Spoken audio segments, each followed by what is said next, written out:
right, let's get this party started. Welcome to Torn Tuesday, everybody. I am Justin, and that is Cliff. Hello, I'm Clifford Broadway, and welcome everybody. I must say, yes, welcome back again, everybody, to another week of fun and perhaps some mischief. And we might even get into some useful, maybe not so useful news We've got that so much to concerns talk about so today. much. Wait, There, there's and even we're 2 days away from the international launch of Zack Snyder's Justice League, so we're on the cusp of that, and we're barely maybe 2 weeks away from the big Tolkien reading day, which is going to be a big, phenomenal day coming up for all of us in the community. And we've got so many other things, but don't you have some big surprising stuff that you've been don't keeping secret from me? don't forget, You have we're been 2.5 weeks away from WonderCon, where we have an awesome panel oh with three yes, PhDs. Like you yes. guys have been saying, get out of the movie biz and get back into books. Well, boy, are we bringing it to WonderCon. Hmm. We've got people much smarter than me. So it's everything you guys have been asking for. Hello, Jill from Iowa City. Hello, Sean. We'll spill all the tea. Sebastian in the chat room. Great to see you. It says, "Oh my God, it's Dr. Watson." No, that is Bilbo Baggins. Martin Freeman is Bilbo Baggins. I'm sorry. Like he's not Dr. Watson. uh, isn't he like, Arthur Dent from The Hitchhiker's Guide to the Galaxy? Is Arthur Dent or Didn't Arthur Fleck? I don't know. We got so much did going on. didn't Martin Freeman play in Hitchhiker's Guide to the Galaxy, or am I crazy? Did he? I don't know. I Wait a don't. minute, I better check. Where's my brain? I need to check my brain. Let's Well, get a fact check from the chat room. Well, anyway, let's get into it because we've got so much to talk about. We've got awesome updates from the four corners of the world, and let's start with the first corner of the world. Cliff, do you have any idea what I'm about to show everybody? no, I don't, but I was correct. It is Martin Freeman and Sam Rockwell and Bill Nighy are in the cast of The Hitchhiker's Guide to the Galaxy, and Zoe Deschanel. They're all in, and the late great Alan Rickman. They were all in that. That was a Martin Freeman special film. I really enjoyed Mos Def. He was hilarious in that He's film. great. Now, hold on.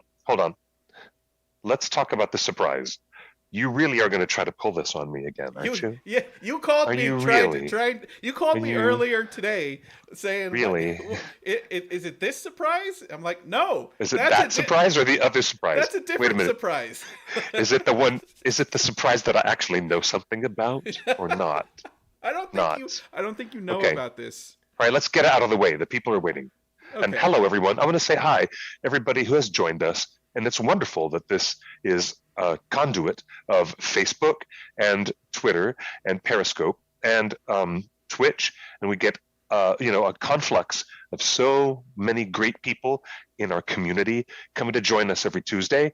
Welcome. Welcome to our live show. I'm going to be watching with my eyes on the YouTube channel, while Justin has eyes on many other chat platforms. I But we also have a hotline, right? It's 530-64 FRODO. 530-64 Frodo. You can ping us with a message if you want, and join us. All right, according so to good. the chat Very room, good. Princess Toy Nerd in the chat room, a longtime listener, Yes. says One of our most favorite audience members. Yes. Martin Freeman is officially known as Bilbo Arthur Everett Watson. Deal. Deal. I'll take it. Yes. Yeah, that's good. Absolutely. Fernando, Absolutely. we're gonna get to the big Amazon casting news on the second part of the show, but the first one, Cliff, big surprise. What's the big surprise? I've been teasing it. So two Middle Earth veterans are teaming up for a brand new movie. What? Where two Lord of the Rings veterans are teaming up for a brand new movie featuring swords and chainmail and everything. Really?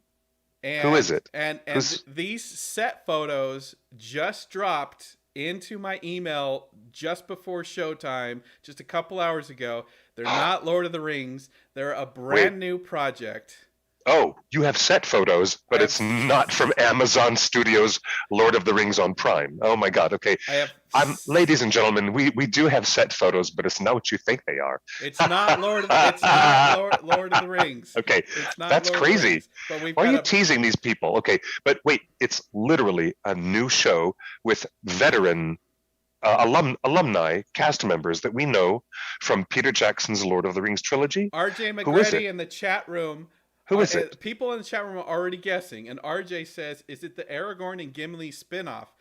Dude, you're the closest person. You're What? the closest person. You're halfway correct. Cliff, you have not seen these photos. Here is No, your what is it? instant reaction. Let's bring the photos up. What is this? What are you doing to me? John Rhys Davies. What? John Rhys Davies? Is partnering with Ryan Gage for a Richard the Lionheart feature film, and it's been What? shot. Wait a minute. You mean Gimli and Alfred? Yes. No way. Yes. No way. I never would have thought there'd be a Gimli and Alfred project. I never would have guessed that. That's kind of wild. John Rhys Are you Davies, kidding? and there's Ryan Gage, in full on, like, what is this character? All clad in black and a big old beard. Ryan Gage, who is Alfred in the most beloved character of the Hobbit trilogy. No, the most hated character in the Hobbit trilogy. Be honest. Seriously, is this a Richard III? This is Richard the Lionheart. Oh, Richard the Lionheart. Richard the Lionheart feature film. These are official set photos. This is the first time anyone's ever seen these. These are exclusive to the One Ring. You guys are the first to see this. No one's ever seen these photos. John Rhys Davies. This is shot in Scotland on the locations that some stuff actually happened historically. This is all shot in Scotland during the pandemic, and the feature is wrapped and it's in post-production now. These are the first photos anyone's ever seen. The movie is called Kingslayer. Kingslayer. Wow. And I got a description for it. Again, no one's ever seen this before. Kingslayer is a historical action film based on the real life of Richard the Lionheart, days away from his coronation. So he's still Prince Richard. Days away from his coronation, a secret meeting with the woman he loves turns into a life and death fight for survival. As hired mercenaries attack, Chaplain Anselm, who has gone looking for the young prince, tries to uncover who is behind the plot and prevent civil war. So Prince Richard,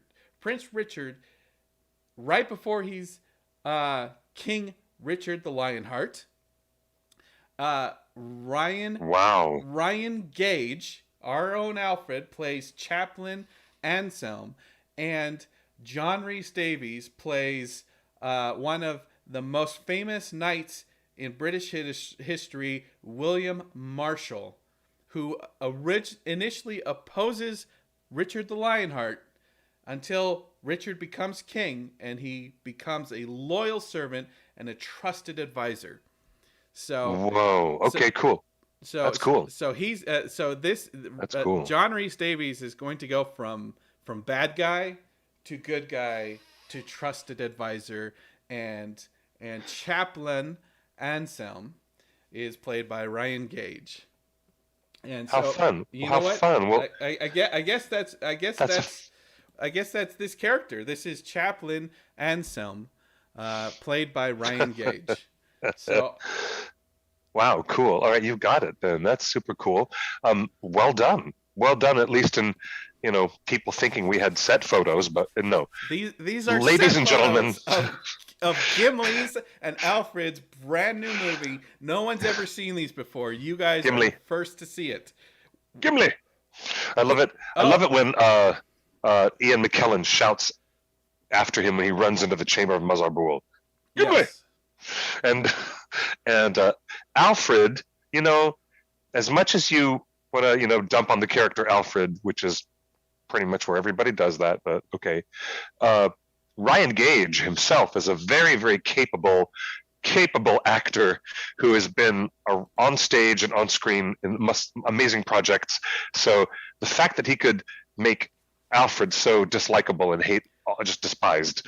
But yeah, Ryan Gage, that's gonna be really cool. I'm already down for this because I'm down for a costume drama. I'm always down for chat room. They want to know a good costume drama. We've talked about Chaplain Anselm, and we've talked about Knight William Marshall, but who actually plays Richard the Lionheart? Well, it is BAFTA award-winning actor Stuart Brennan, Brennan, Stuart Brennan.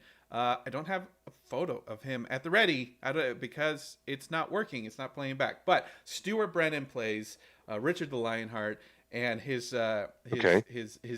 detractor turned confidant will be played by John Rhys Davies. This is huge. This is a return to chainmail for him. Yeah, this is an absolutely wonderful opportunity to put John Rhys Davies into a big outrageous costume. I'm down for that. I mean, count me in for that. That sounds really great. I have to say, these pictures are great, aren't they? I love it. It sets the mood. The beautiful trees and the beautiful environment where it was filmed in Wales, evidently, you said? Scotland. In Scotland? Yeah. Filmed in Scotland. And a big shout out in the YouTube chat. There's Emily. Emily has not joined us in many moons, but she's one of our original audience from ages ago. Hello, Emily. Welcome back to the show. And Andrew, I see Princess Toy Nerd, and there's so many great people. Hey, Zachariah and Lex and RJ. Hello, everybody. Welcome to the show. What I have decided to do is pull out my big 3-volume edition of The Lord of the Rings. Red book? It's the red, I call it the red letter edition. And it is this massive, beautifully designed combination volume. This is a Houghton Mifflin hardcover. And because I have to choose something to read for Tolkien Reading Day, I'm going to record my voice as a reader, along with many, many other YouTube content providers and wonderful people out there, of which there are many, many great content providers in the Tolkien fan world.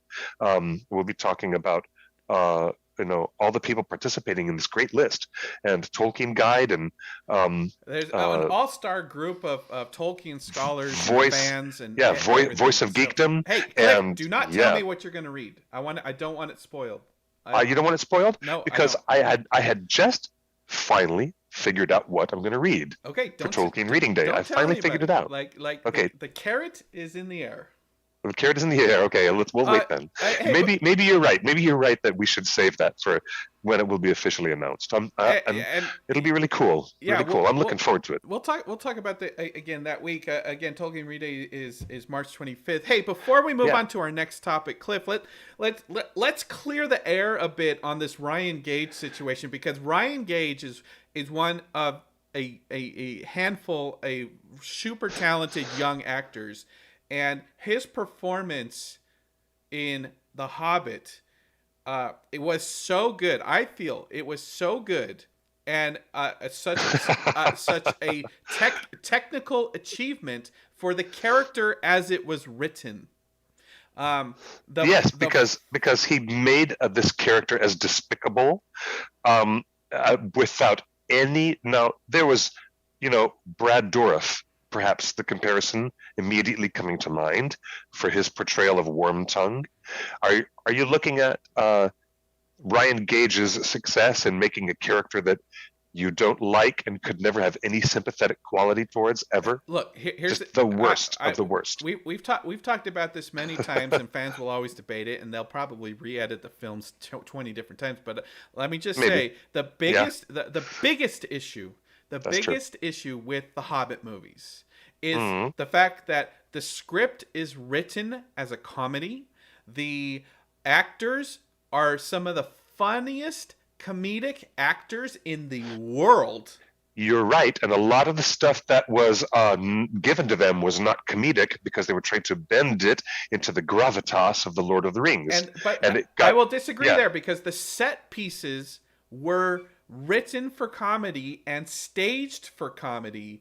And the camera position, the set pieces, the scripting and the casting, it was all played toward the comedic angle, but at some point in the editing room, they decided to make this a drama. And Howard Shore, bless his soul, his score is not played for comedy.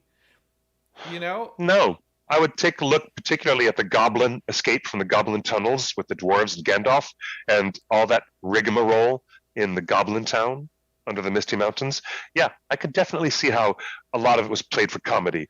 You know, and just look at the people that they hired. Yeah, Billy Connolly, Dame Edna, an all-star cast of dwarven actors that are peak comedians. Like Ryan Gage showed up to set as Alfred amongst an entire cast of comedy legends.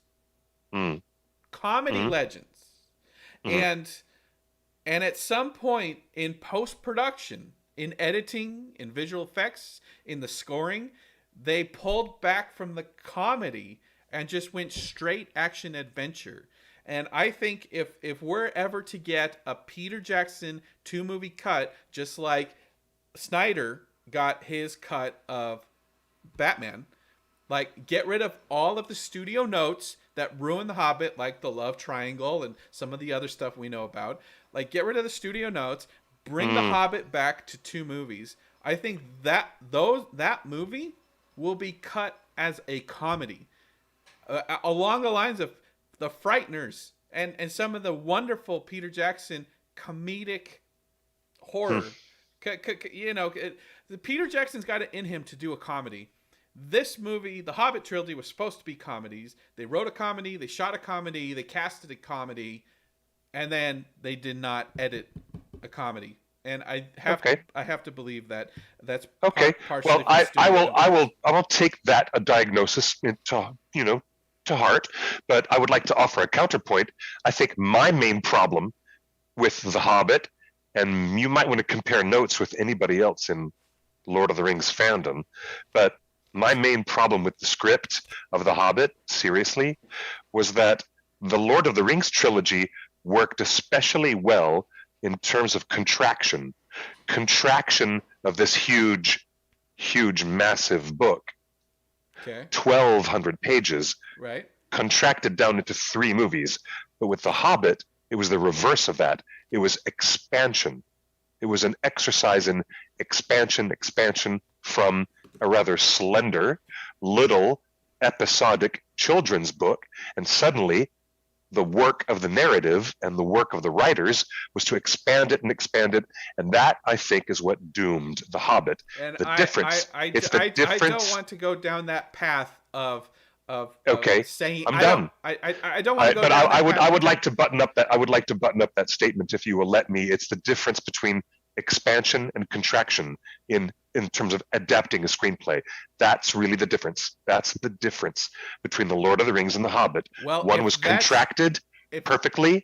One was expanded weirdly. If that's your issue, that you don't like things expanded, then you're gonna hate Amazon's Lord of the Rings, because I didn't say I hate it.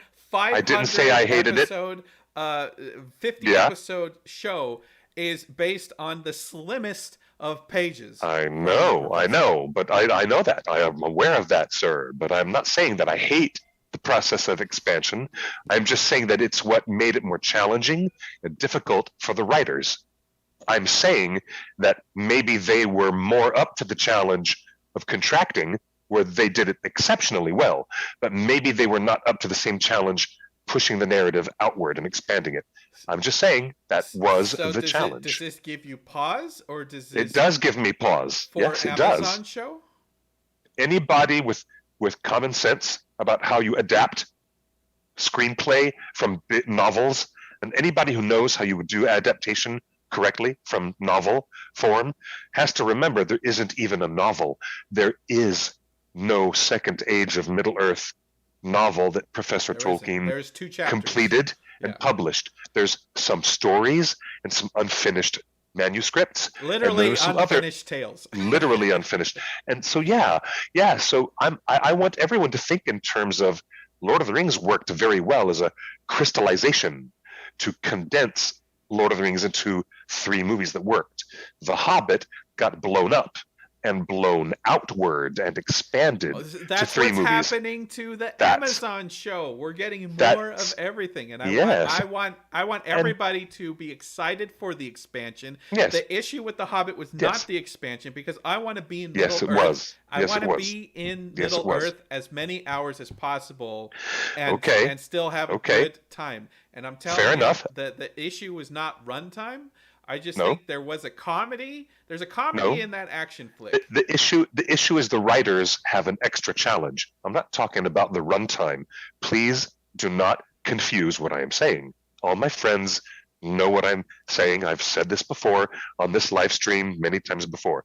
It is a challenge, a unique difficulty for the writers to expand the world from trace notes and from bullet points and from an appendix. It is a challenge. All right, you know what? That's all I'm saying. We're It's going to be difficult for dropping them. this. I think The Hobbit stands alone. I think there's a comedy in there, and I think the issues involved in the film are definitely related to the same issues that Zack Snyder had on Justice League. And I think I want to definitely underscore it takes a special kind of writer who has really good instincts to do what needs to be done when you're expanding a narrative. It takes a special kind of writer to do it right. That's all I'm saying. That's all I'm saying. And look, to bridge into the Second Age, I will say that the entire cast of dwarves, including Billy Connolly, were Yeah. all Yeah. comedy legends in their Yes. own time. That's true. All of Yes. them, except True.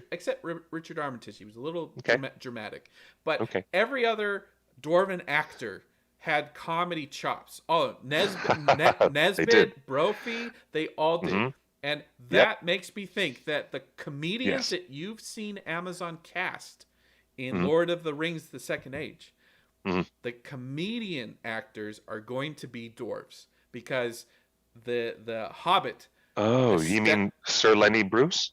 yes, I think there's a bunch of comedic actors that we already know are part of Lord of the Rings: Second Age, and I think it would be wise to continue the trend of casting great comedic actors into the role of dwarves. And Lenny Henry as Durin is not out of Did I say Lenny line. Bruce? I'm sorry. I didn't mean to say Lenny Bruce. Lenny Totally Henry. different person. All right, Lenny Henry. Yeah, that's what I moving meant to on. say. All right, we said we've got news from 4 corners of the globe. Let's head Okay. way down to New Zealand. Let's go from Scotland to New Zealand. Let me show you Yes. this. Here we go. Okay.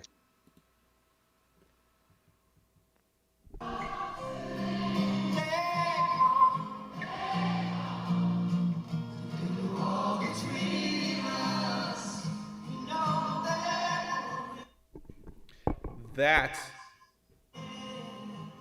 is a concert that Peter Jackson's daughter, Katie, just went to this week. New Zealand is so safe and so open and so back to normal that that huge crowd of unmasked people are all safe and healthy without that much risk of spreading. So New Zealand is way back to normal. So all systems go in New Zealand. So let's mosey on down to Let's go visit New Zealand. a 2-lane highway. Well, I tell you what, I have to get my second shot, and then I'll be allowed to travel at some point. So let's That's take a look. only 2 weeks away. Let's take a look at a nice little 2-lane highway, and in kind of looks like a rural area, wouldn't you say, Cliff? Where is this? Oh, look at this. Where are we looking? We are looking at Highway 80. Is that on the North Island? It is on the North Island. Oh, and on this 2-lane highway is a Looks like there's a security booth. Uh, Oh, I see it. I don't know if we can zoom in to that sign. That sign says, I don't know if you guys can see it on stream. It says Kumeu Film Studios. Kumeu Okay. Film Studios. And if you look, if you look at it again, looks like there's a guard tower, a guard booth checking in a car on the left side of the street there, and there's orange cones. That's security. So let's mosey on down. Looks like this is all right. We got some industrial buildings over here. What is going on? Oh, there's a clearing in the trees. There is. Those look like giant sound stages. Let's go. Let's keep going. This looks like this is Kumeu Film Studios on the North Island. Whoa. On a 2-lane highway. Looks like they've built or in the process of building a big dirt berm in front of these massive studios. And if we keep the going, the chat room tells us that sign, the number sign, is 80 kilometers per hour speed limit. That's that's not a speed the highway limit? number. I love that's 80. Yeah, that's 80 kilometers per hour. That is not the highway number. This is why I've never been to New Zealand. I'm not going to drive down there. And so as we go further down the street, if we go further down the street, we see the berm gets bigger.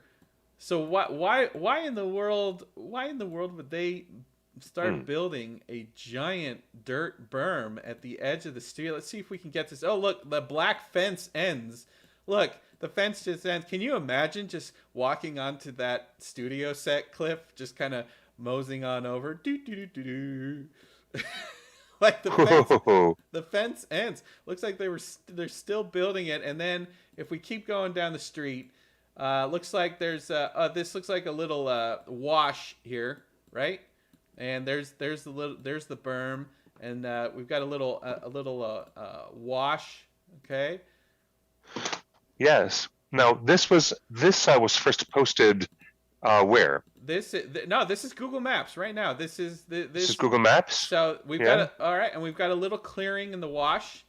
Let's see if there's anything on this gate. So we are at Kumeu Film Studios in New Zealand. It's just a little gate with some barbed wire around it. Looks like driftwood, dumping ground. Look, there's a green screen. There's a giant green screen. Let's zoom in. Look at that. There's a giant outdoor green screen near the water.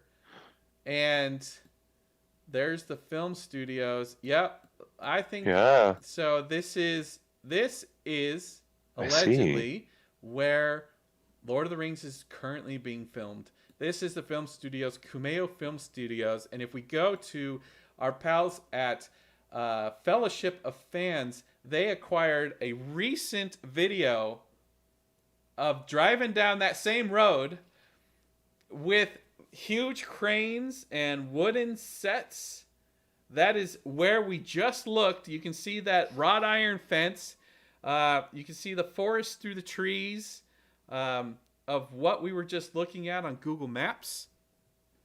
And here is a huge. These are huge cranes. Wow. Huge cranes coming into that forest clearing, that forest treed area that we just saw on Google Maps. And if we keep going down the road. All right, keep going down the road. Can you please look for a Google Maps publication date? Don't they have a date that's on the data for Street View on Google Maps? It says the date was 2 years ago. But this looks pretty fresh. All right, it looks like we have a huge crane with a huge lighting grid supported by 2 cranes at the top of your screen.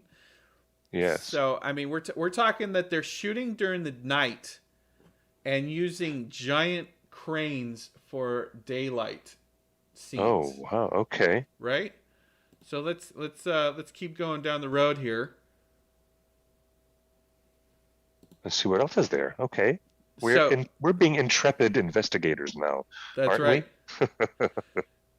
So giant cranes holding up a lighting grid, which means they're probably shooting a lot at night with a lighting grid above to simulate moonlight.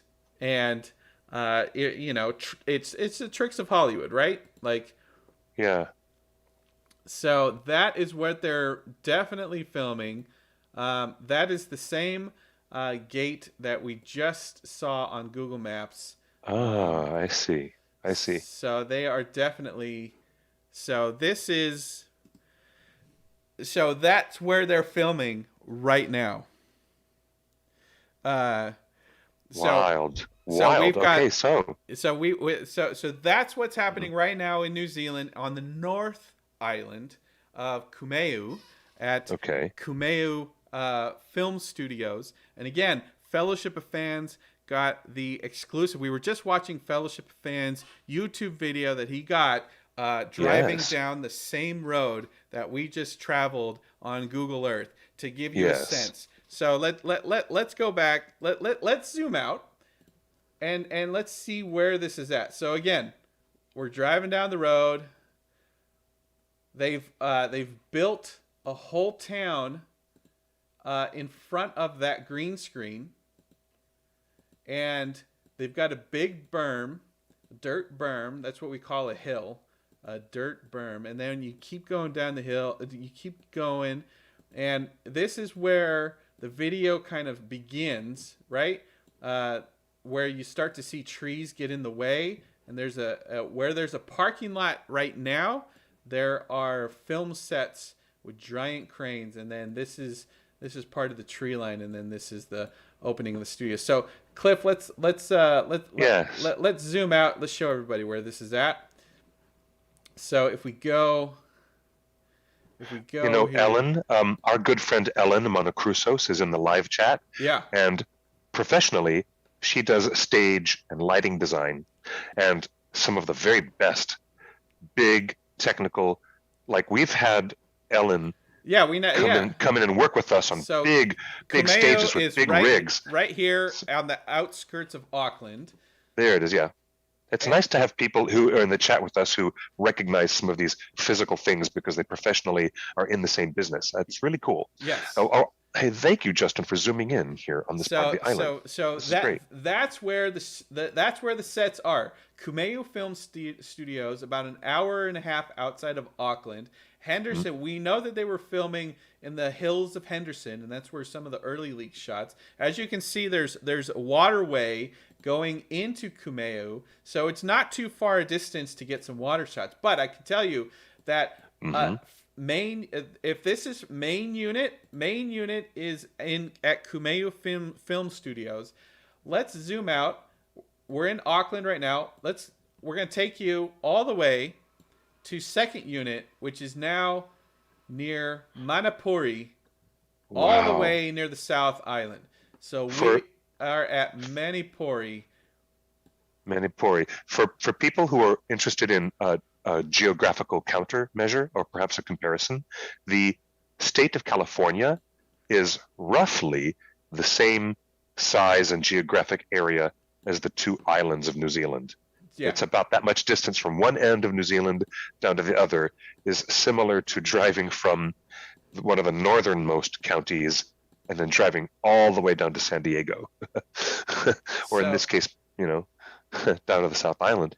Wow, that's amazing. This is the view. So this is definitely a location shoot. They're not gonna try to green screen stuff here. They are shooting. No. Look at that, all that untouched mountainous terrain in the background where you don't see any utility poles and you don't see modern hotels. That is stunning. You won't see anything from the modern world. This is amazing. This is really amazing. I'll tell you what, I have been down there to New Zealand many, many times to visit, and I have to be honest with my entire audience. This is the thirst for travel is great in this one. The wanderlust is it's really wandering. So My desire to travel is great right now, especially to go to New Zealand. Manapuri is basically as close to the most southern film ready location. This is where they filmed scenes from the Alien franchise and Prometheus franchise and many other movies. So Manapuri is second unit location. Half the actors are currently in Manapuri and Teanu. Well, they Teanau. And they then also used to film Hercules and Xena, Warrior Princess. that's Used right. to film those shows down there too. So Yeah. we're going from Teanu all the way to Auckland, and those are the two locations that that are filming Lord of the Rings, and the Wow. cast is split.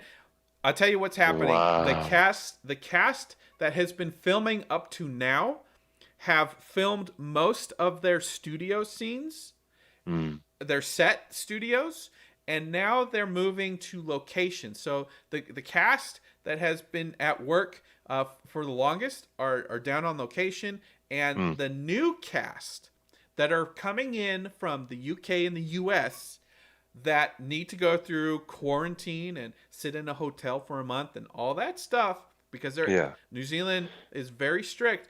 The new cast coming in from the UK are going straight to the sets that we just saw, that Fellowship of Fans scooped on that video. So that is what's going on. So we understand that Lenny Henry is fresh to New Zealand in the last couple weeks. Several of the UK-based Shakespearean actors are fresh to New Zealand. So they should be getting going. And we've been working on this rumor that Russell Crowe's involved in the show. The question is, if they've already shot the pilot and they've already shot like 5 episodes, why would Russell Crowe just be getting his wig and his costume ready now? Because I've told you he's going to be a character who appears later in the season. That's why. He's going to be, like a big surprise character who comes in and they'll be like, gasp, wow. Really? That's my guess. Yeah. Do you think he has an ongoing role, or do you think he's one of the kings that get corrupted? Yes, I would suspect he might actually be one particular king of Numenor, and I don't know which one. I do not know which one yet because we don't know the narrative timeline.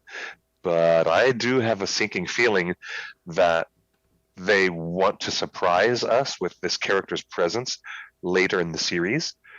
In fact, he might even be featured at the very, very end of season 1 as a big shock and surprise, as a cliffhanger. And that character would be, a big reason to come back and see season 2, because we'd be like, oh, wow, it's going to be, da da da. Like at the end of, like, suddenly when they reveal that it's not Colin Farrell, it's actually Johnny Depp who is playing Grindelwald, and it's really not Colin Farrell, and you thought that it was him the whole time. So maybe Russell Crowe will just be a big surprise, a brand new character, or a reveal. Well, let me ask you this: was Ian Mckellen on set for the first couple weeks of filming Lord of the Rings? Actually, no, he was a couple of months behind. Really? And that was because Ian Mckellen was busy filming the first X-Men movie with Patrick Stewart and everybody else. And he had to finish and then leave Vancouver. He bounced down to San Diego Comic-Con, and I grabbed him and I pulled him backstage to do a special greeting, and he shocked the audience. All the Lord of the Rings audience was like there for the big panel in the room, and this was way before Hall H was even built. John Ruddy, great to see you in the chat. Great to see you. Hello, John Ruddy. Great video you did. And then right after San Diego Comic-Con. Wait, we're talking about the set. We're talking about the set. I'm talking about the time that it took for Ian Mckellen to leave Vancouver. He did a quick detour for the convention appearance, and then immediately took out a flight from San Diego, from the Comic-Con, immediately took a flight to New Zealand and put on the big gray pointed hat immediately after San Diego Comic-Con. Hold on. You're telling me you were the last person to see Ian Mckellen before he went to New Zealand? we had lunch with Brian Singer and No, a I'm done. couple I'm of done. other I'm done. people. I'm done. This show is yours. I can't And believe thank you it. very much. Good. Yeah, we had lunch outside on the patio with Ian Mckellen and a couple of people from X-Men, and he was very excited about changing from Magneto, from one type of costume, and he was like, "I wonder how much more comfortable I'm going to be instead of all the difficult and very specific helmets and pieces of Magneto." He's like, now I get to have this flowing gray robe, and I get to have this long hat. And he thought, Ian was speculating on what the beard, how itchy the beard might be like if it was a scratchy or itchy beard, and of course he was very excited. All right, Here, so let's you have to understand. let's bring it back to Russell Crowe then. Does the idea of Russell Crowe just starting now give you any pause that the rumor is fake?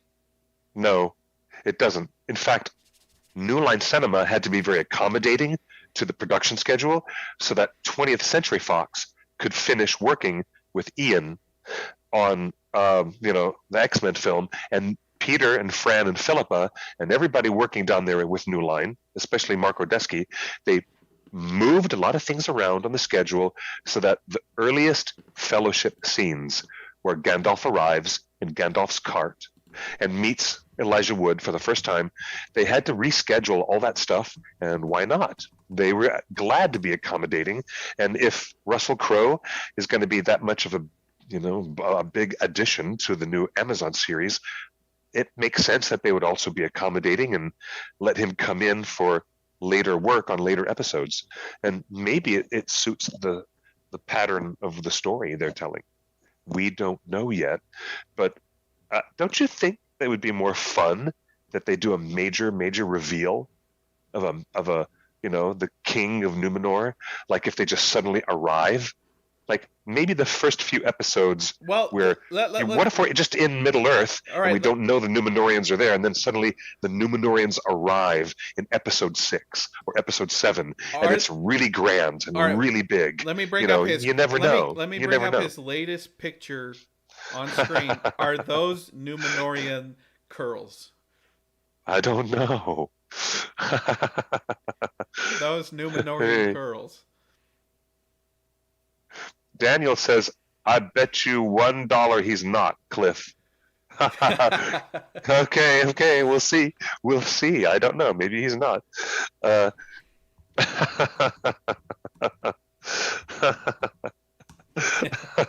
You guys in the chat are so funny, and I really love it. I love you guys so much. Thank you for coming to join us.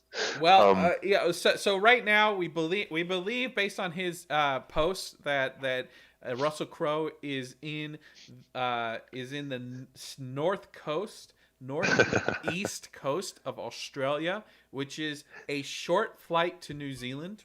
So yes, okay. Who knows what the situation was? Maybe he was filming other movies during this whole time. Maybe he filmed his Lord of the Rings thing and he's on to another project. Maybe this whole thing is a distraction. But we've heard we keep hearing rumors, and other channels and other people keep hearing rumors. So if he's in it, cool. If not, I just know that if you want to guarantee fair enough. If you want to guarantee that my mother will tune into this show and subscribe to Amazon Prime, you put Russell Crowe in. I'm telling you, yeah, it's true. If you want to get that very broad appeal audience, then yeah, that's what you get. Hey, Cliff, I agree. On to the next news again. Let's go to the next news. Yes, sir. Four corners of the world. So we've talked Australia, we've talked San Diego, we've talked Scotland, and we've talked New Zealand. We talked 2 locations in New Zealand.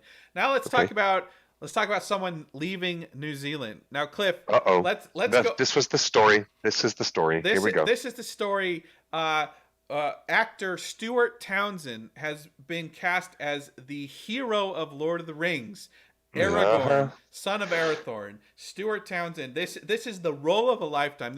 Wasn't that back in 1999 when that was announced? This is going to make Stuart Townsend a star, and he this is it. Yes. And Cliff, what have you heard about Stuart Townsend on set? Are we pretending that it's the year 2000? Are we pretending it's 2000? Yeah, Well, okay. here I'll tell you what I heard. I heard that after reviewing the first few Uh, weeks of footage, they feel mm-hmm, that they cast Aragorn too young, and for the mm-hmm. film adaptation, Aragorn needs to be 10 to 20 years older of an actor than Right. Stuart Townsend. You know what I heard? I heard that Stuart Townsend was being difficult and that he didn't want to do his fight choreography, that he didn't want to practice with his sword. I heard that Stuart Townsend wasn't interested and really working as hard as we know Viggo Mortensen worked. I heard other unsubstantiated, unproven rumors. Let me just say that. But I heard all this decades ago that he was generally kind of a half-hearted. He wasn't Really, he wasn't he part was of the team. he was yeah, he wasn't part of the team, and he wasn't interested in really aggressively doing his fight training, and he just wasn't. And then by contrast, here comes Viggo, who sleeps with his sword in the wilderness and does the most aggressive fight training and becomes the most amazing Aragorn ever. It's a different world. It's a different world. All of the things we just said can be true at the same time. Yeah.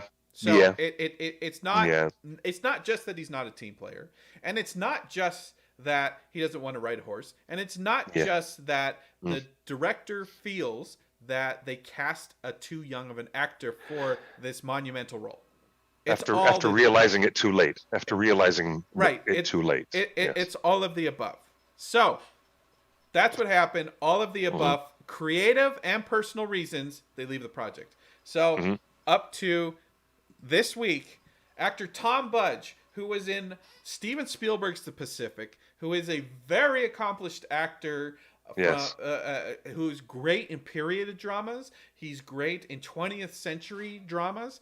Tom Budge was one of the most exciting names that we saw cast as the first announcement. Tom Budge posted this to Instagram. Let me read it. Hello, loves. It is with great sadness that I am writing to tell you that I have departed Amazon's Lord of the Rings television series. After recently seeing the first episode shot over the last year, Amazon has decided to go in another direction with the character I was portraying. I must thank the creative team for their encouragement towards trying something that I believe was new, exciting, and beautiful. And I sincerely thank the extraordinary cast and crew for their love, support, and friendship over what has been a very difficult and unusual experience. Alas, some things just cannot be. Destiny, my mother, I thank thee. That is actor Tom Budge announcing that he is leaving the project and they're taking his character in a different direction. Cliff. Whoa. So, okay. How does this compare to last time? It sounds like it is not a firing. It sounds like this is a mutual decision where It sounds like they finished editing the pilot that J.A. Bayona has been editing for the last couple months. They finished the pilot, they watched it, they showed it to the cast and crew, it looks like. Yeah. And Amazon and everyone at Amazon and J.A. Bayona and the director have said, you know what? I think that character needs to be a little different. He might need to be a little older. He might need to be a little younger. He might need to be a little darker. He might need to be a little more feminine. Who knows? He might need to be a different type of character with a very different physicality and a different presence. That's right. But Andrew in the live chat has correctly pointed out that we don't even know what role he had been cast in. We don't. And I wish we did. At this point, I wish we knew names of characters and who they were being played by, instead of just not knowing who the actors are tied to in the story. So let me ask you this, Cliff. In 1999, when we first heard that Trouble on Set, they fired Stuart Townsend and they're bringing in another guy. Yeah. What was the fan reaction then? It might have been harder to measure a little bit 21 years ago, because there wasn't Instagram or Facebook platforms. There was no Twitter platform. Right. You'd have to take the time, like they do in Captain Marvel, where they sit around listening to the sound of the dial-up and then listening to the sound of the connection, and you'd have to wait and wait for the connection. And when you got online, you'd have to point your web browser eventually So let's get to it. Like, what was to the message fan boards. reaction? What was the reaction to message boards?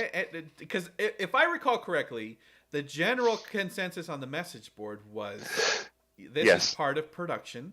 We don't know what they're doing, but we got to trust these guys because they're biting off a huge hard thing, and they got to do what's right with the show for the show, independent of any actor's personal wishes. You would have to suss out different fans' opinions on those message boards. You'd have to read a lot of message boards, and ultimately, the first gut reaction about Stuart Townsend was, why the hell would he leave the job when it's such a perfect? What?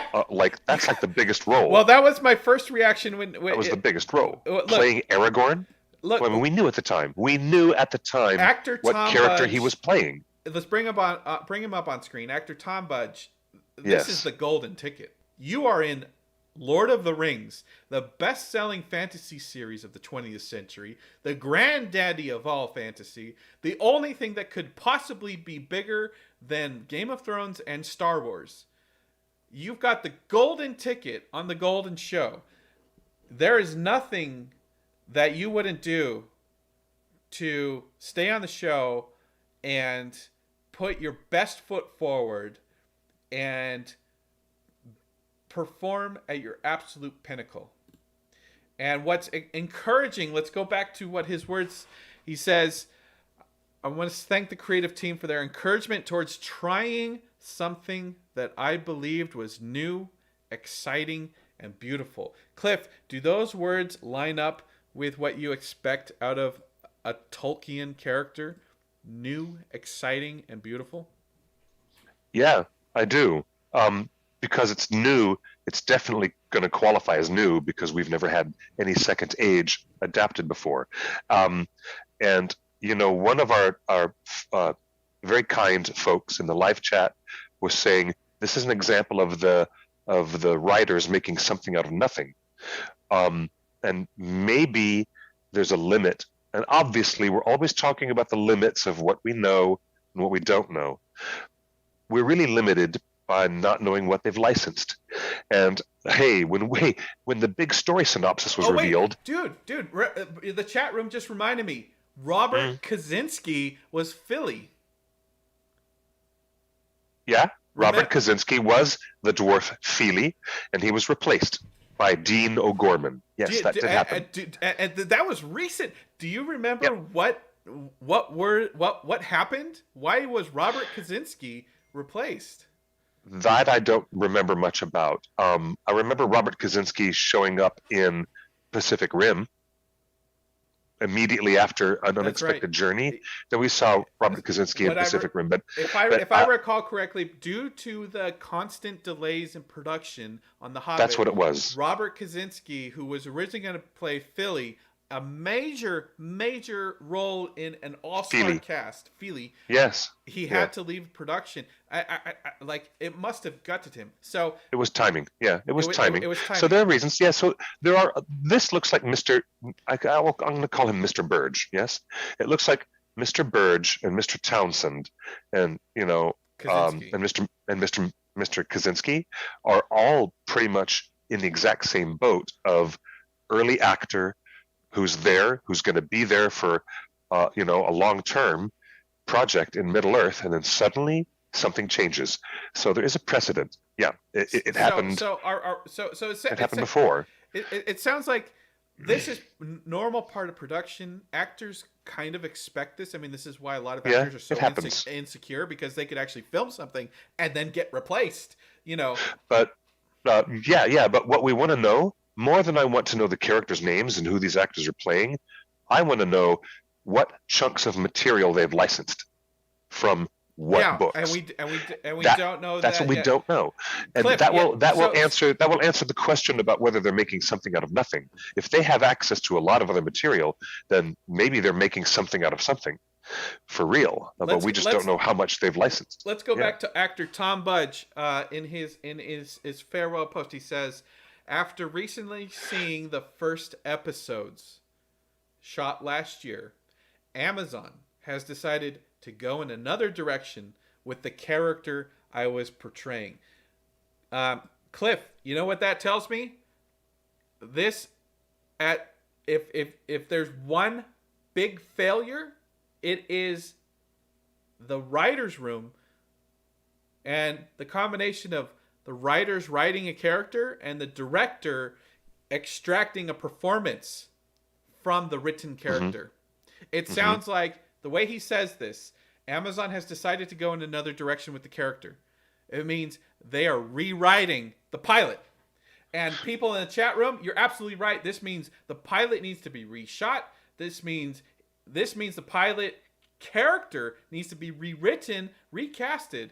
We're talking like the pilot is nowhere near done now. They might even scrap the whole thing. Famously, Game of Thrones threw away the entire pilot. Game of Thrones just filmed the whole pilot, episode 1, season 1, and then they threw it all away. Well, and they recast Daenerys, and it's true. They rewrote a bunch of stuff. So this is our first. Yeah. This is our first official notice that the pilot isn't fully working. And perhaps it is something I can literally call back to a prediction we made many, many months ago here on this live stream show, that the pilot episode might be presented to the board of directors at Amazon Studios. It might be presented to the Tolkien estate, and then they might scratch it and start all over again and start with new episodes if they don't like what they're doing, or they want to change direction, and they've done it before. I mean, a long, long time ago, the original direction of this show was not going to be the Second Age. It was going to be young Aragorn. Believe it or not, it was one of the entry points that they were considering. Hey, let's go to let's go to the chat. Now maybe they'll consider something else. Yeah, let's go to the chat. The Jay Lewis says, and Cliff, help me out on this. Jay Lewis asks, it doesn't mean the pilot is being rewritten. Where did you get that from? So let me repeat what Tom Budge says. Amazon has decided to go in another direction with the character I was portraying. What does that mean, Cliff? What are the next steps? Well, that means if they're going to go in another direction, that the writer's room is going to get together and start writing different stuff. That's what happens. That's the first step. The first step is getting the writer's room together. And if you can visualize, just like you've seen on other behind-the-scenes shows, there's a bulletin board filled with index cards. And those index cards represent character story arcs that drop and change like water. Yeah, and they're on the wall. And then the next day they take those 3x5 cards off of the wall and they change that episode to be somebody else, and it's a different story arc. And it changes like mercury every day. So it's fluid. It's very fluid. It's very fluid. And it's not unreasonable to assume that if Mr. Budge says they're going to take the character in a new direction, that means they're going to rewrite and reshoot some stuff, right? That's why they call it a pilot, like someone said in the chat. That is why they call it a pilot. Could it mean that they just didn't like how the actor looked as that character? We don't know. It could definitely be that Stuart Townsend running around with a giant longsword didn't look as convincing as Viggo Mortensen running around with a giant longsword. You know, see, this is why acting is such a tough profession, and you have to have an entirely thick skin. Because when we talk about Eric Stoltz in Back to the Future, he looked the part, but there's something about Eric Stoltz as Marty McFly that just didn't hit the small nuances, the comedic tones, the gosh, Doc, the kind of they call it, some people call it star power, some people call it that actor's magic, but when you're in a project like this with a huge cast of actors, we're already up to like 50 actors in this show. Mm-hmm. Yes. There's going to be more departures. There's going to be more changes. And this only means good things, because This mm, means that they're taking mm. the whole thing into consideration, and they'll be like, you know what we wrote, and then what we cast, and then what we directed, and then what we envisioned, when it's put together, it's not hitting. And again, Eric Stoltz Well, didn't hit. perhaps Robert perhaps it, Kaczynski didn't hit as Feely, and I Stuart hear you. I Townsend. hear you. So Perhaps at this point, getting the material to evolve is just more painful and more expensive than they thought it would be. But I've worked in professional theater all of my life, and I've worked on professional films. And I even worked as a researcher on the History Channel for the Star Wars Legacy program that was made by Prometheus Productions, believe it or not. And it's true. And I was very proud to work on a Star Wars documentary as a researcher right after I had worked on my own documentary about the Lord of the Rings, looking at it from a bigger cultural perspective. And you know what happens? Even in a documentary, things change and then they change, and you look at it again after you've edited it, after you've edited everything together, and you look at it and you say, damn it, I need something different. It is just as normal in television as it is in feature film, as it is in little independent documentaries. It's really common. It's really common. Again, this is You why just the need something pilot new. is so important. We just talked about Game of Thrones. We just talked about 3 actors from the Middle Earth world. Let me give you another example. Miranda Okay. Otto, Okay. Eowyn herself. Yes. Miranda Otto was cast in the original pilot to HBO's Westworld. Oh, really? And Really? when they finished the pilot to Uh-huh. Westworld, it didn't work. Her performance, Miranda Otto's performance as Teresa, the manager, the woman that manages all of Westworld, Yeah. it didn't work, and they recast her for Sidney Babbitt Knudsen. Also, Okay. after they had finished filming the pilot to Westworld, Hmm. the Indian actor, the Native American actor, had passed away in real life. So they had to rewrite that entire character and recast him, and so they hired a different character and put the storyline they envisioned for that person over to this other person. So this is just the actor's life. Even if you do the best work of your career, there are groups of talented people and directors and everybody and producers that just have to consider the whole thing. So Tom, but look, honestly, Cliff, we expect more actors to be replaced over the next coming months. So I guess we shouldn't be surprised, really. As I was saying a little minute ago, these things are common. It's garden variety thing for rewrites and a lot of changes to happen. Yeah. So Game of Thrones threw out their pilot, recast Daenerys, and reshot everything. Westworld, Daenerys, yes. Westworld recast main characters from their pilot and had to reshoot things. And by the way, remind everybody, the executive producers on this TV show for Lord of the Rings are the producers of Westworld and Game of Thrones. That's why I'm bringing them up. Thank you. And as I was saying, is that Amazon also has unlimited pockets. And that's also a big, big factor. It's not like you're running an indie film that is trying to scrape together barely $300,000 to make a little indie film when they're dealing with millions and millions and millions and millions and millions and even more millions. So if somebody says, this isn't working, we need to rewrite and reconsider casting or reshoots. Reconsider this character. And again, we're talking about the Second Age has pages that you can blow with your fingers. There is not a lot to work with, so there's room to expand.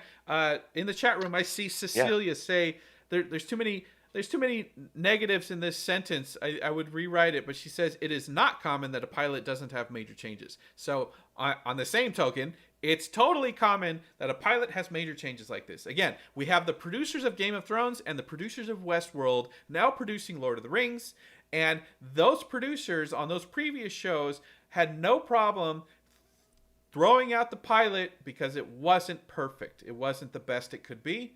And those shows went on to be some of the best television shows on television. So indeed, this is most encouraging. Cliff, because we lost Robert Kaczynski and we lost Stuart Townsend, but we got even better performances from equally talented actors. So, Cliff, what's your vibe? Is this good news? Does this mean all ships are headed in the right direction? No, it does not mean all ships are headed in the right direction. It just means that we are witnessing some very weird growing pains. Maybe they're not so unusual in the bigger picture, but what we're also witnessing is that Amazon Studios is having quite a time presenting it and, presenting the optics of the growing pains.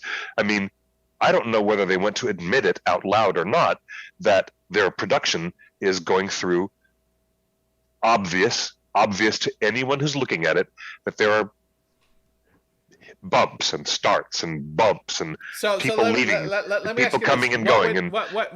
What piece of information could Amazon confirm publicly that would calm your nerves right now at this point in time? A big old press release that tells you that, J.A. Bayona is coming back to direct all the remaining episodes, or that they're going to have one person in charge, like what's his name, who was in charge of WandaVision? Matt Shekman, or Louis Leterrier being in charge of the Dark Crystal. Why don't they have a big press announcement that says, these are the characters that they're playing, and these are the books we've licensed the material from, and we're going to bring this talent back together to do a whole big approach to it. Why don't they just be more forthcoming? I think the simple answer is be more forthcoming, and then all of us will be like, yay, but cool. Forthcoming in what? I will say this to that yay. point. To that point, what? Breaking Bad, Westworld, and Game of Thrones benefited from having a variety of talented directors come in and take their 2-episode stab at the material.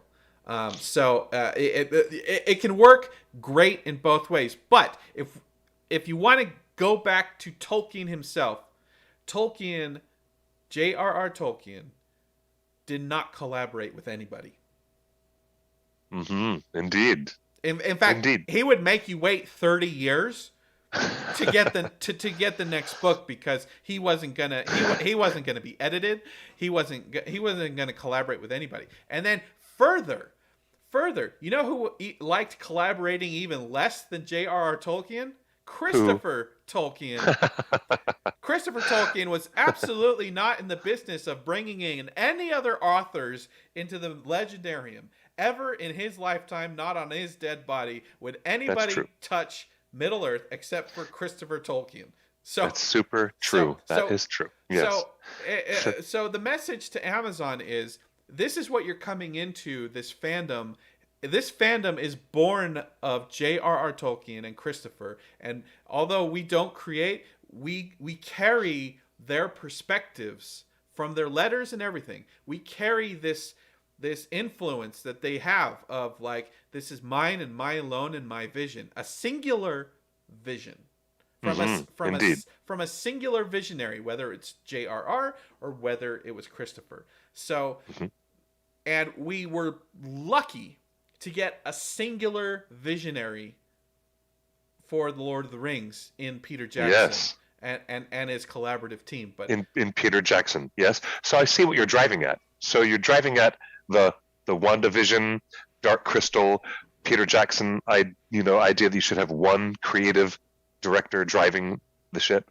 I think I know where you're going with Cliff, am I out of line? Because we got a person in the chat room saying Guy Gavriel K assisted on the Silmarillion. Guy Gabriel K assisted on the Silmarillion. Um, I think that there is there. Whoa, well, it's hold on. I know that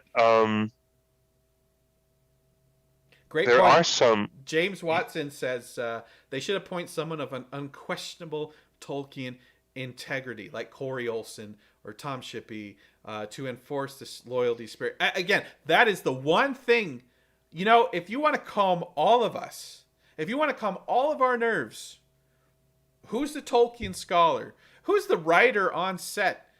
Who's the guy that has a history? You know what? It wasn't just that Peter Jackson was a singular visionary, because he didn't really have a Tolkien credential going into it. But when he hired John Howe and Alan Lee, and we started to see that he was surrounding himself with the most trusted creative professionals who had built careers on Middle Earth, John Howe and Alan Lee, and Indeed. everyone else. Indeed.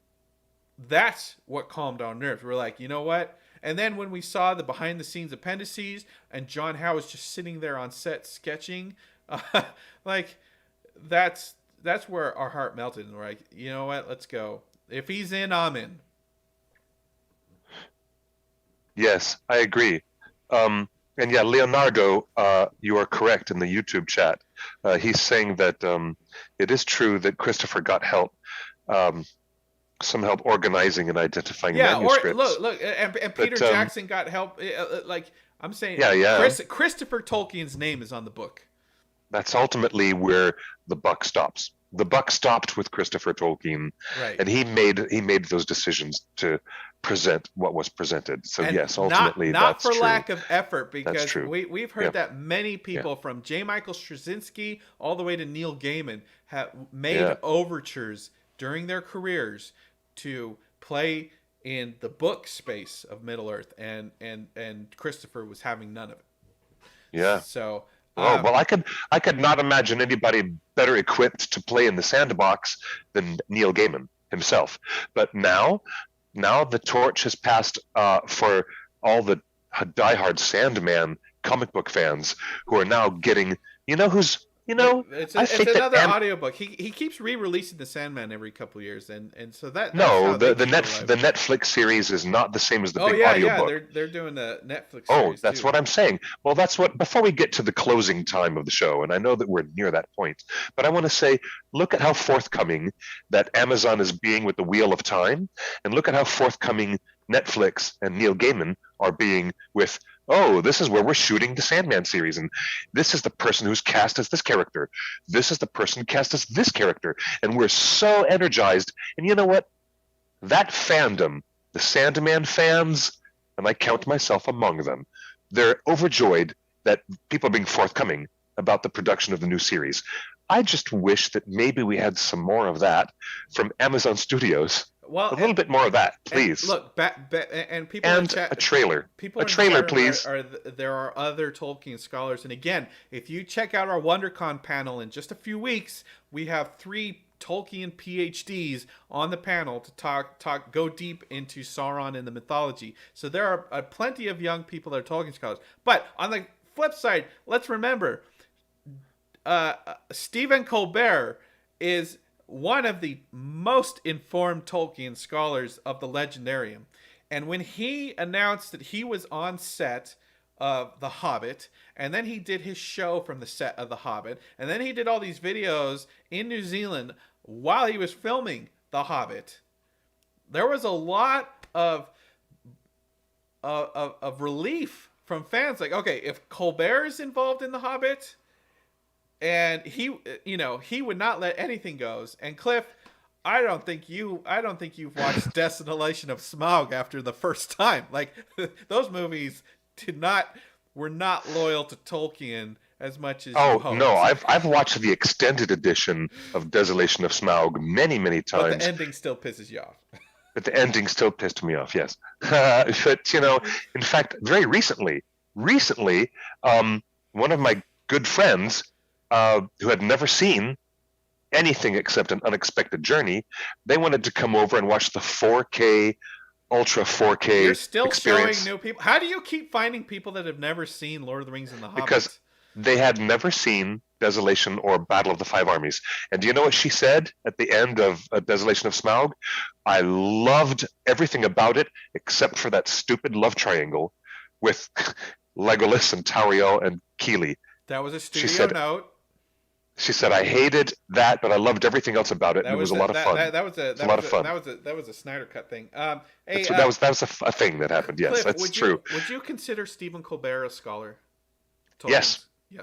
To a degree, I would consider him a national treasure because he proves that you can be an armchair scholar, even though you're at home, but you're still a scholar in your own domain because he knows everything there is to know, and he's amazing. He's amazing. So back to the Cliff. Final thoughts. Tom Budge says they need to rethink the character, so he's leaving the show. We're probably going to get a few more announcements like that. Does this mean? So this obviously means that they need to reshoot some or all of the pilot. There's going to be reshoots. Do they bring J.A. Bayona back? Do they hire a new director? Who knows? Those are all questions that the studio will have to answer to. But the point is, if we know this now, this week, March 16th, does this mean that we're farther away from getting a trailer or an announcement or a release date? Yeah, we're farther away from getting a trailer. We sure are. Now look, The Mandalorian had a bunch of rotating directors. Some of them people very famous because, even Bryce Dallas Howard, her famous dad. But look, even though there was a different rotating, carousel of directors, they still had one person at the top of the creative food chain for Mandalorian who brought it all together, and they worked together as a team. So if Amazon wants us as a fandom to realize what they're doing is under control and it's not hemorrhaging talent left and right, which is an accusation that has been levied against the production so far, and it may or may not be accurate to say that, but if they want us to think differently about it, then they need to put out this person. Who is this person who is the Jon Favreau? Who is the person who is the Louis Leterrier? The Dave Filoni? Who's the Dave Filoni? Who is running everything and running it like a tight ship? We know who's running it. Like a tight ship. We know who's running it. Two unknowns that have never produced anything. What fans really want to know is who is the Dave Filoni of this series. The reason Dave Filoni is Dave Filoni, and he's got the respect, is because Dave Filoni has a direct line of reputation to the creator George Lucas, and in every single interview and in every single behind the scenes, every single episode of that behind the scenes of Mandalorian, Dave Filoni talks about how I had a conversation with George and we talked about this, and this is what George envisioned for the there is so when it comes to scholarship of the true nature of the original sub-creator, Dave Filoni is that, and that's why he has the respect of fans. We do not have that on the set of Lord of the Rings. Where's Tom Shippey? If Tom Shippey was in New Zealand right now, we'd be cool. Yeah, I know. I'm with you on that. And you know what? That's a pretty succinct way of saying it. Where is even if it's just a figurehead, but where is the person who is there in that position to guide everything? And for people in the chat room, I can tell you right now, Guillermo del Toro is not involved in this show and will never be. Guillermo del Toro has an overall fantastic deal with Netflix. He's never going to play in Amazon's world. Guillermo is very successful with Netflix, and the loss of The Hobbit was so personally devastating. Devastating to Guillermo del Toro. It was. That's true. It hurt. That's true. It hurt. Mm-hmm. That's not overstating things to say that. So, final news. We showed some footage from Fellowship of Fans. Great scoop from Fellowship of Fans. We should say that over the weekend we had a little bit of snipping back and forth on Twitter and Reddit with Fellowship of Fans, and everything got out of line. I want Fellowship of Fans to succeed. Like, dude, you are breaking some of the best scoops, and I want you to keep going on. And you know what? Like, hopefully this is just a bruise that will heal for both of us. We shouldn't be calling each other names because we're all in this rumors and Lord of the Rings hustle. But I do want to say that in the latest video from Fellowship of Fans on YouTube, he gives a rumor of a director and he names the director, and then he explains how he got that information. And through that explanation, he doxed a person that should not be doxed. And if you don't know what doxing is, it means your personal information has been made more public than you should have. Like, look, everyone's got their email, their business email on their LinkedIn. Doesn't mean that we want it shared on Twitter and Facebook, right? Like, if everyone's information is like on a professional website here, or maybe you filled out a form to get a job over here. So your information's in a database on your resume on sites. That does not mean that I want. You're talking about recruiting sites and hiring sites where they have terms and conditions in place for only active members to use the information among industry professionals. And you're talking about the equivalence of that information being pushed out to the big public sphere when it should not have been. And I understand that. I think I know what you're saying. I don't think any of us want our resume with our phone number and our email broadcast on Twitter and YouTube. And so it's cool if you get your information through those means. And Lord knows, for 20 years, the One Ring has been diving deep like the dwarves to find any scoop and any name and any information. But publicly announcing, like, hey, here's where I found this guy, and this is his CV, and this is partially his email that I've blocked out. Like, that's not cool. That's considered doxing. Even if it was public information, even if the information you got on a public site does not mean it needs to be broadcast. Okay, so doxing is just taking relatively private information and exploding it onto the social media stage. So we just want to. We just want to.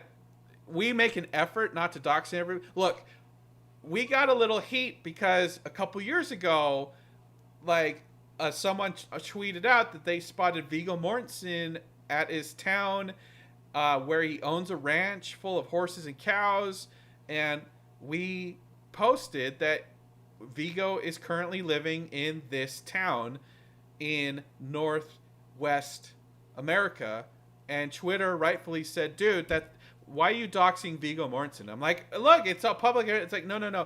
Everybody rightfully said, look, Viggo deserves his privacy. So, he lives in that town, but you don't need to broadcast it on Twitter.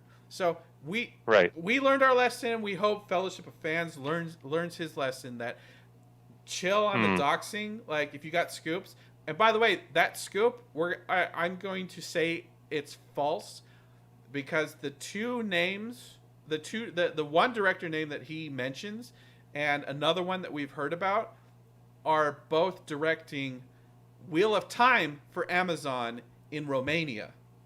Right. And so So they've been busy in Romania, who's had their own starts and stops because of COVID. So that director is doing Wheel of Time for Amazon. I don't think Amazon is sharing directors between Wheel of Time and Lord of the Rings.